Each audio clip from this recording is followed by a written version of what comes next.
Welcome to the Everyone Has a Story podcast. When I was growing up as a child, I really thought the world was my oyster and my playground. I loved to play. And my dad, he loved to play as well, but he was really a sportsman. He loved all athletics. He loved hunting and fishing. So anytime that I got to emulate my dad, I really felt that I was that superhero that I saw on TV every day. My dad was my John Wayne. So once I got up to about 5 or 6 and he started to introduce me to hunting and fishing, he bought me my first weapon, which was a SlingShot. And so we'd go in the backyard, we'd go up in the woods. I'd have a million either marbles or rocks that I was shooting. And I really took the time to really get pretty accurate with this SlingShot. And so one day, we're now at home. I'm all by myself. I'm kind of bored. My world is my playground. So I grabbed the SlingShot, I grabbed some rocks, and now instead of just aiming at the same tin can over and over again, I'm going to start doing some fun trick shots. Well, I would throw a rock up in the tree, and I would scare the birds that were in there, and then I would try to shoot the bird out of the air with my SlingShot. First shot, I missed, obviously. I mean, the chance of me hitting this bird is going to be slim and none, but at the time I thought I could do it. My second shot, I missed the bird, but it went right into the plate glass window in our front yard. All of a sudden now, there is a big hole in the middle, almost identical right to the bullseye. So mom and dad came home from work, saw the window. I had to confess because really, what am I going to say, right? So all of a sudden, my creativity turned into a big burden, a big bill. Obviously, my dad and mom took away my SlingShot. So all of a sudden, I'm now being penalized for my creative thinking.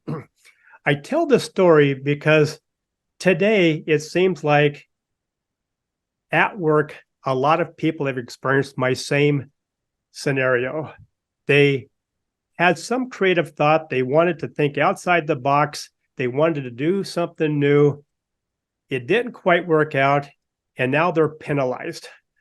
Why is that? Why have small businesses, large businesses, you name it, why have they really put a curtail on creativity and allowing someone to try something? And as long as it's not overly costly, learn from our mistakes, but then just figure out moving forward.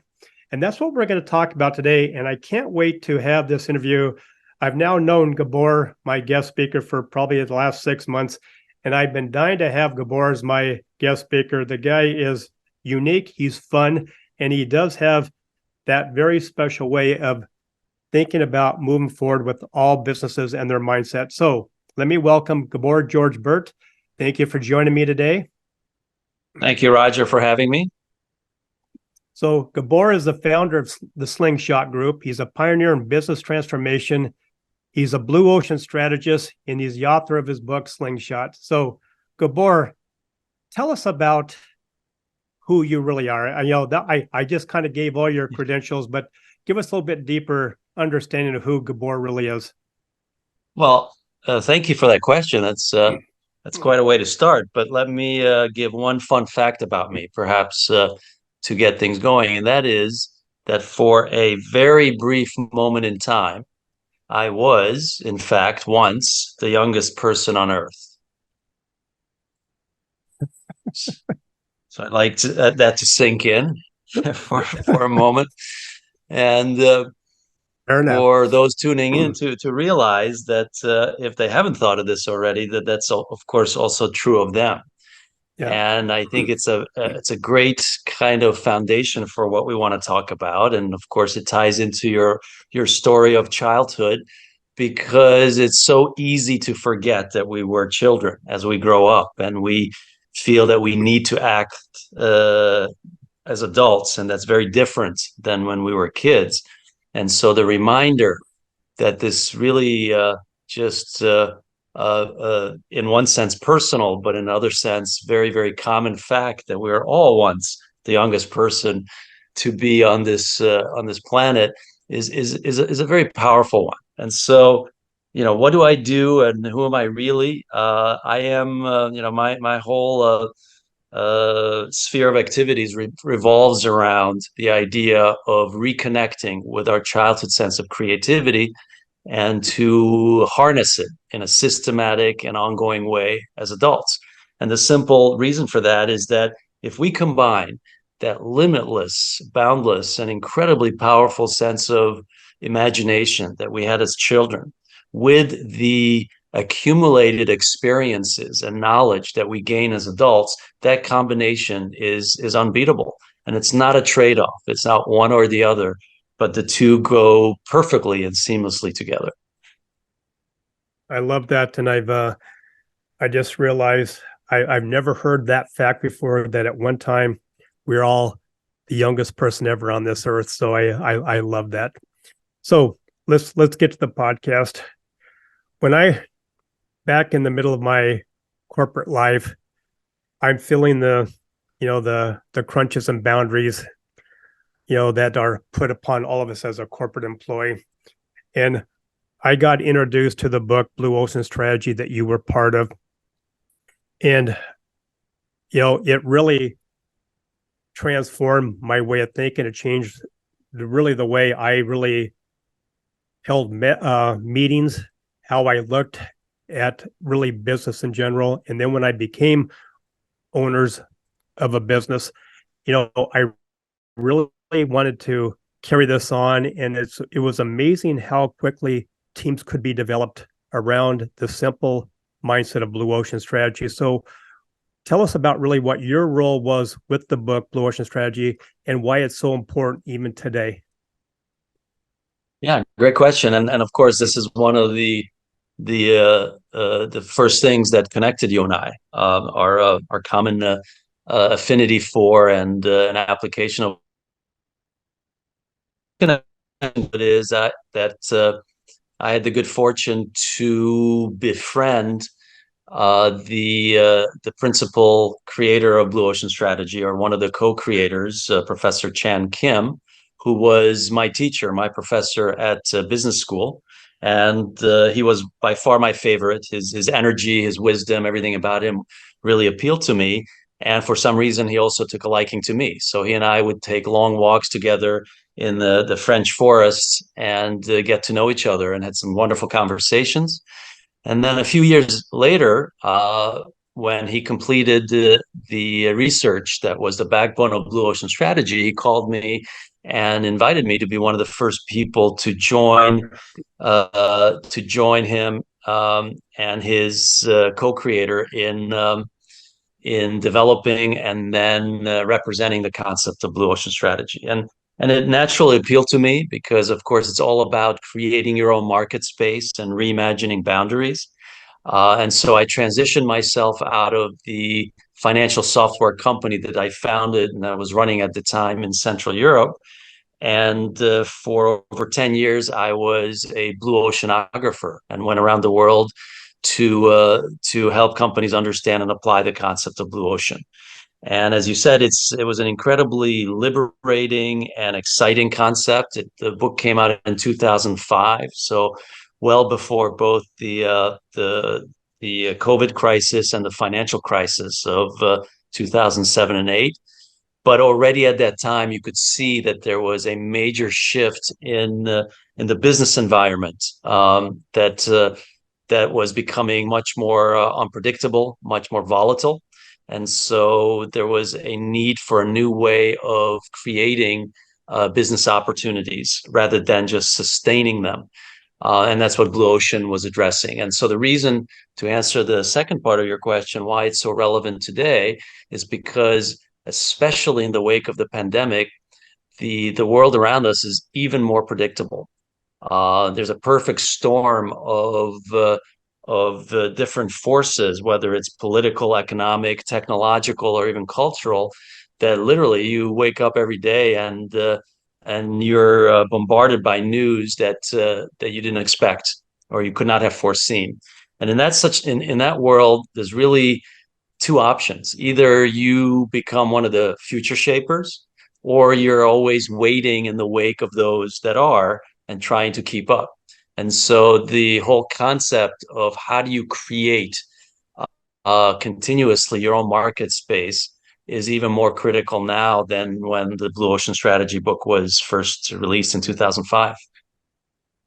Yeah, and because myself, my teams, and my partners have been really living the dream that Blue Ocean Strategy allows us to as business owners and managers and leaders, it really kept us afloat and moving ahead during the pandemic, because I have partnership in a hotel, a restaurant, and a health club, which were three of the biggest areas hit hard by COVID, and we came out probably stronger than when we went into COVID, just for the fact that we were always thinking outside that proverbial box, staying in whatever that proverbial blue ocean is, and separating ourselves from our current competitors and anybody else that might come around, like the COVID pandemic. Yeah. And it was really, really instrumental in us continuing to be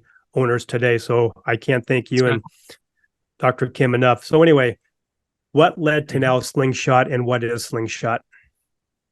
Yeah, that's a natural progression or next question. So let me address that.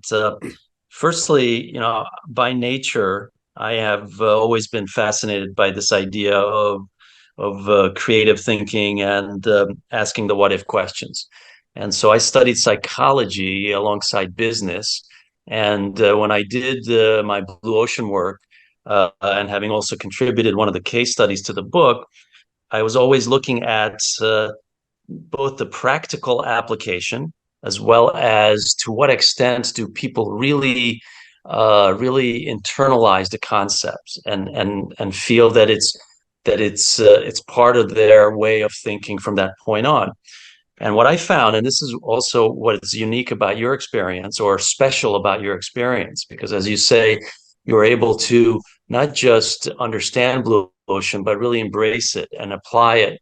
And that, in fact, was not the norm. So what I found over and over and again, that everybody loves the idea of creating their own market space and making the competition irrelevant, of course, but very few organizations, small or large, could actually make it happen because they were still stuck in their same way of thinking, right? And when they even discovered a blue ocean opportunity, they became reticent. They became scared to jump into a new space and leave behind the known space, the red ocean, even though it was very competitive and very limiting.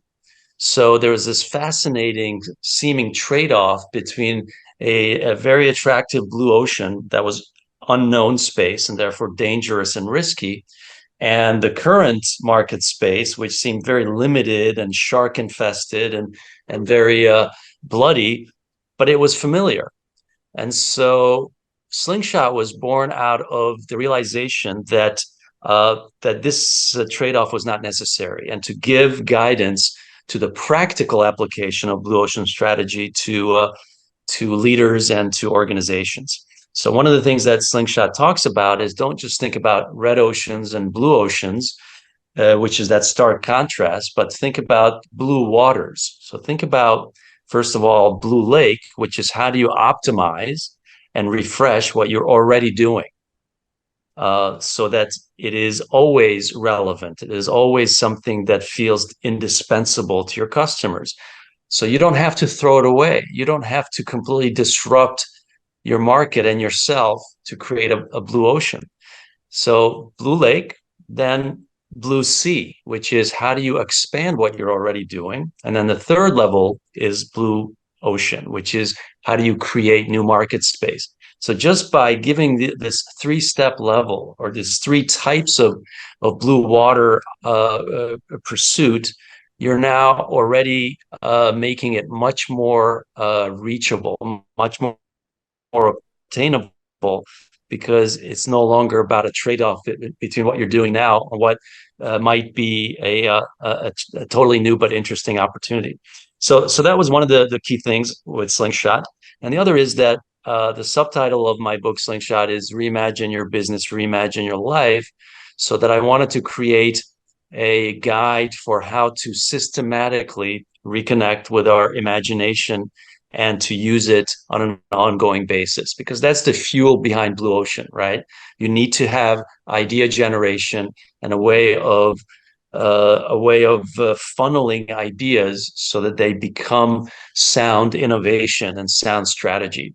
And so those two key directions were the drivers behind the framework of Slingshot and the whole platform, which I am of course doing today. So let's talk about today. So why is it necessary that we do, as business owners, team leaders, managers, executives, why should we apply the Slingshot methodology today more well, than let me in the past? yeah, let me answer that with a short parable. So imagine that three tourists are walking along the Serengeti on a safari in Africa, and all of a sudden a hungry and angry lion jumps out in front of them from behind the bushes, and its intentions are very clear. It's showing its fangs. It's ready to pounce. It's hungry. In response, the first tourist is completely terrorized by fear, is unable to move, and is frozen in his tracks. The second tourist, in contrast, after a few seconds, starts to immediately throw off any access equipment. So throws away his machete, his water bottle, his tool belt, his backpack, and his sweater. Third tourist is still just calmly assessing the situation with her hands in her pocket. After a few more seconds, the first tourist, still unable to move, but out of the corner of his eye, sees what the second one is doing and says, "You're crazy. No matter how much stuff you throw away, you still are not going to be able to outrun the lion." And the second tourist says, "Yes, you're right. But what I need to do is outrun one of the two of you, not the lion."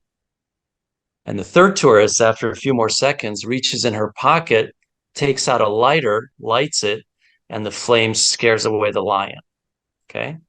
And so I think that these three tourists represent three types of leadership and organizations that we see today, when we're continuously bombarded by completely unexpected and seemingly fatally dangerous situations like lion jumping in front of us. The first category, of course, are those organizations and leaders who are completely unprepared, and they have no chance because they are unable to process what is happening in time to be able to react successfully.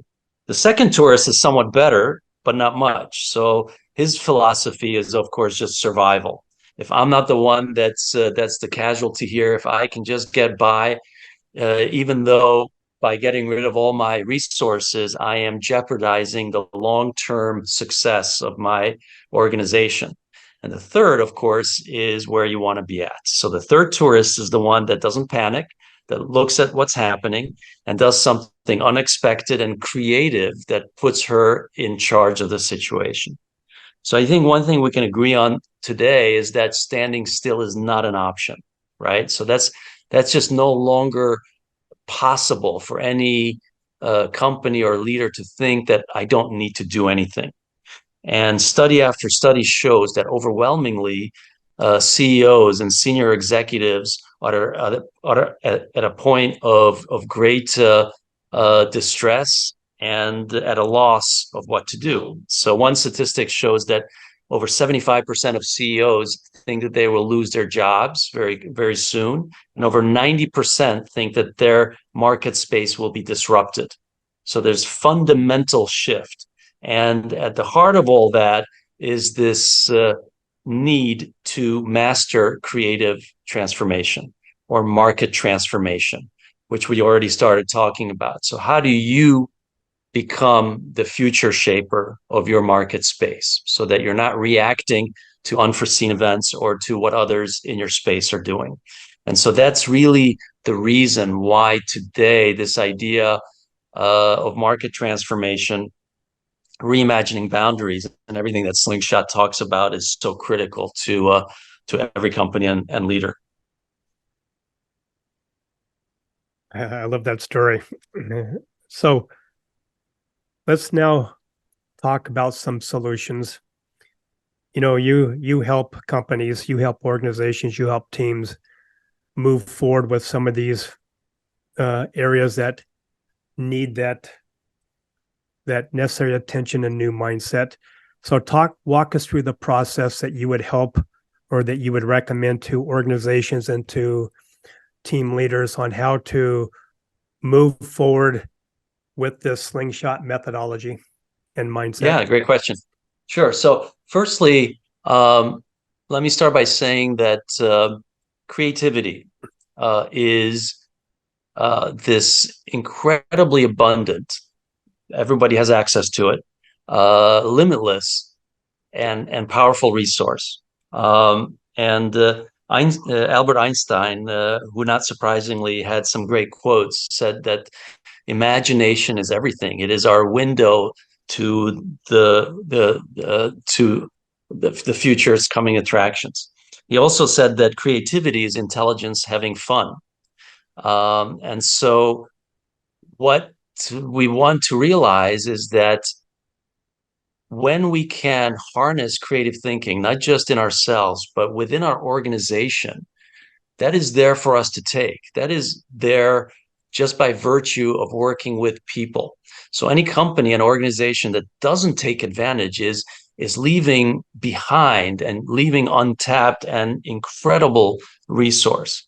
So based on that logic, one of the things that's really key to me is that this is not just a leadership exercise.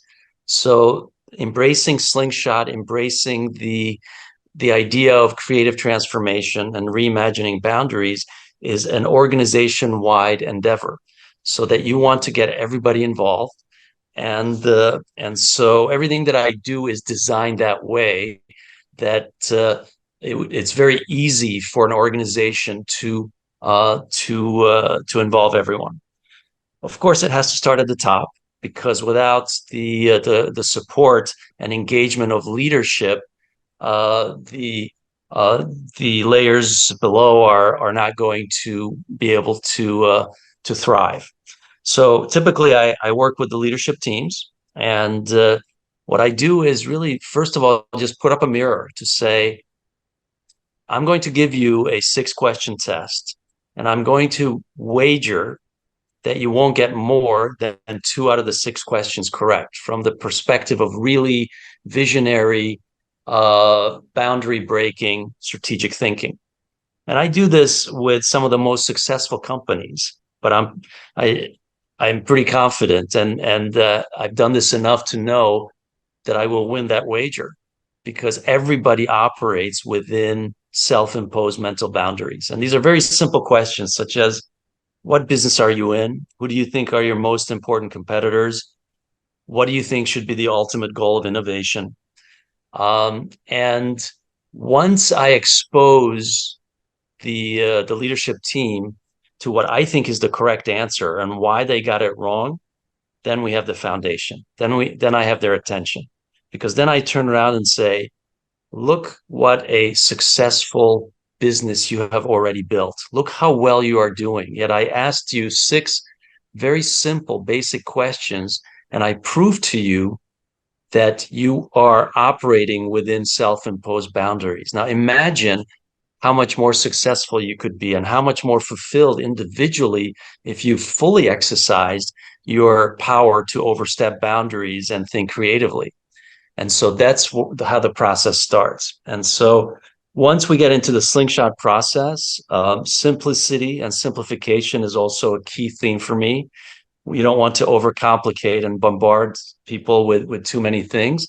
So there are really just 3 key core SlingShot principles that I talk about. And then we focus on that as a way, again, of aligning a leadership team, having clarity of focus, and having a way to, as I say, to always transfer whatever your business is, whatever you're offering, from invisible to irresistible.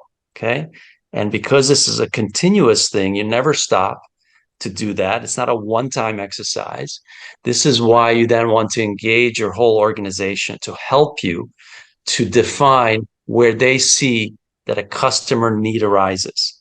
And once you do, then you pounce on that, and that's your engine to then transform it into something that becomes very desirable, right? So you take a customer pain point and you turn into a point of delight. And that is a continuous process. So once you do that and you get your whole organization thinking this way and working this way, then magic happens. Then you really are in a position to become indispensable to your target audience, your customers, and all kinds of additional opportunities open up to become even in a deeper relationship with them. And that's the process. That's how it works. I know you and I've had plenty of conversations, and I love your process, and I love the whole idea behind SlingShot. Where does really fun come back into play?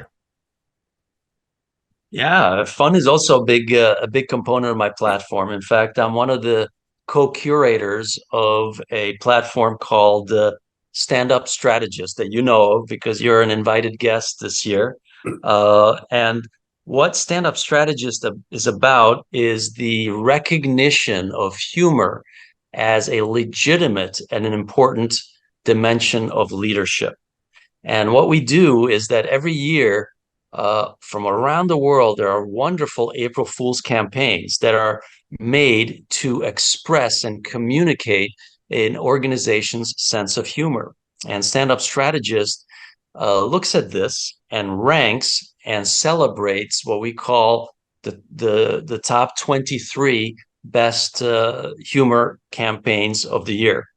And we have criteria such as opportunistic absurdity, which means that, yes, this is seemingly absurd, and that's why it's funny, but it carries the seed of an actual future driving or market shaping business concept. So if you think about just mobile phones, if someone said that to an average person 30 years ago, just in the early 1990s, they would have laughed. It would have seemed funny or absurd because phones were not mobile. They were tied to a car or a building or an office. And people didn't have phone numbers. Your office, your car, and your home had phone numbers. So the idea that fun is intricately and intimately tied to creativity is one of the points, right? So in my sessions, in my interventions, there are very fun elements just to rediscover again that childhood sense of adventure and innovation through exercises that elicit that sort of feeling. And then humor is one of the most potent manifestations of creativity. And there's an interesting statistic that babies on average laugh 300 times a day. Adults over the age of 35 laugh 15 times a day on average, and much less during weekday than on weekends. And so again, this idea that what is the opposite of work? It's not play. The opposite of work is boredom, right? Work and play go naturally together. And it's encouraging to see that more and more companies are understanding that and leveraging that, such as the Virgin Group and Richard Branson's personal leadership of it embodies that. And I think that, again, that's one of the fundamental shifts in organizational thinking and in leadership thinking, that fun, just as creativity, should be embraced and rewarded and encouraged. Gabor, well said. And I can't thank you enough for being my guest speaker today. This has been fun, but very eye-opening in a way that I think everybody needs to hear, especially in their professional lives and really in their personal lives as well. leave us with a little bit of final inspiration to put that fun and bring back that childhood to all of us. Yes. A couple of final thoughts, and maybe I'll share also two of my favorite quotes. I think that the whole notion of reconnecting with our childhood sense of innovation and creativity, adventure and discovery should be really an exciting one, because if we allow that to happen, it's really an easy step to take. This is not about inaccessible knowledge. This is something that's already within us, and all we need to do is liberate it or allow it to manifest itself again. And there are many ways that you can do that. So humor is one, of course. If you have children, playing with children is another. Doing any sort of activity that slightly puts you outside of your comfort zone, whether it's through travel or learning a new language or any meeting new people, puts you in that same sense of discovery and thrill as you were a child. So this is something that I encourage everyone to really embrace, and the payback of that is exponential. So your ability to continuously look at what's happening around the world and see opportunities where others see boundaries, and see all new types of things that you can do rather than a crisis that limits you is the reward. So two final quotes. One, and they're both sporting world related, which I think have great lessons and parallels to everything else in life, including business. So one is Wayne Gretzky, who was, of course, the greatest hockey player of all time. And in fact, he was so good that over his lifetime, he scored altogether 3,000 points. And the next best, I think, is only 2,000 points, who happened to be his teammate. And he was once asked, Wayne, what is it that makes you so good, so much better than everybody else? And he said, it's simple. I skate to where I think the puck will be and not where the puck is. So what he's saying is that don't just look at the world as it is today, but anticipate and look forward to what you think will happen. And that's true all around you, everything that you do, whether it's in business, politics, in nature and sustainability, environmental conservation, social impact, personal life. And then the final quote, which is my all-time favorite, at least for the time being, is by Muhammad Ali, who had this fascination with the word impossible. And he said that impossible is a big word thrown around by people who'd rather live in a world that they've been given than to explore the power they have to change it. Impossible is not a fact. It's an opinion. It's a dare. And so with that, I leave everyone that's tuning in to accept that dare and to think about how they can turn what seems impossible into possible. Great closing thoughts. Thank you. How can the listeners get in touch with you if they want to follow up and learn more about you and get your services? Sure. They could find me on LinkedIn, so under my name, Gabor George Burt. And in fact, I think in the About section on my LinkedIn page, there is a link to to book a consultation with me, an online consultation. So anyone that's interested in doing that, that would be the easiest way. And there we could get very specific about their company, organization, particular current challenges. Well, once again, thank you for your time today. Thank you, Roger. Thanks for being with you. Bye. My podcast wouldn't be the same if it wasn't for my sponsors and my great supporters. So let me take this opportunity to thank each and every one of them. First of all, I want to thank Rebecca at Custom Bookkeeping and Accounting, delivering trustworthy bookkeeping services since 2003. Dave and Dara at Virtues Matter, making this world a much happier place to be with their Virtues card apps, coaching and workshops. Steven at Buller Accounting, giving business owners depth and insight to their numbers. Eric and his team at Ivy Cat Web Design, the real superheroes of web development and design. Jennifer and Jean at the Seavers Real Estate Team, serving Pierce and Kitsap counties with their home buying and selling needs. Maury at the Maury Method, the world's only brainwave entrainment engineer, helping everyone have more clarity, less stress, and overall better brain health.